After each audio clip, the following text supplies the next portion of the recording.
2026 யார் முதல்வர் என்ற கேள்வியை தான் நாம் கடைசி கேள்வியாக முன் வச்சோம். அதற்கு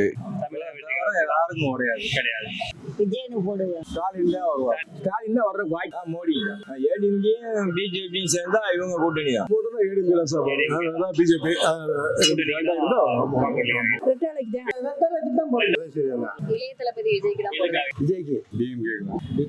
எடப்பாடி வர்றது. எடப்பாடிக்கு அதிகமா இருக்கு. என்னோட வாக்கு பிஜேபி வந்தா நல்லா இருக்கும். எடப்பாடி தான் எதனால அவங்க வந்து நல்லா இருக்கு. எடப்பாடி தான் நல்லா இருக்கும்.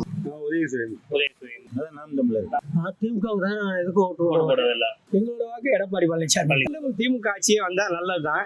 திமுக எடப்பாடி வர வாய்ப்பு இருக்கு. கண்டிப்பா இவ்வளவு நாள் திமுக தான் இருந்தோம். இனிமேல் விஜய் தான். எப்படி இருந்தாலும் சரி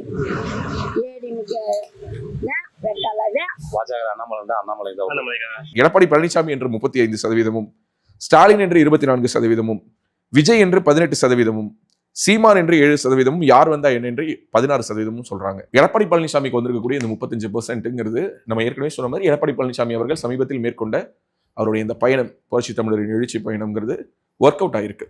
அது எல்லா ஊர்லையும் ஒர்க் அவுட் ஆயிருக்கிறது நம்மளால ஃபீல் பண்ண முடியுது. திருச்சிலையும் ஒர்க் அவுட் ஆயிருக்கு, மதுரையிலையும் ஒர்க் அவுட் ஆயிருக்கு, திருநெல்வேலியிலும் ஒர்க் அவுட் ஆயிருக்கு. ஸோ எல்லா இடங்களிலும் அவருடைய யாத்திரைக்கு என்று ஒரு இம்பாக்ட் இருக்கிறத நம்மளால பார்க்க முடியுது. ஸ்டாலின் 24% அப்படிங்கிறது மதுரை மேற்கினுடைய ரிஃப்ளெக்ஷனாக நான் பார்க்குறேன். ஓவராலாக மதுரையில் எப்போதுமே திமுகவுக்கு ஒரு ஹோல்டு உண்டு.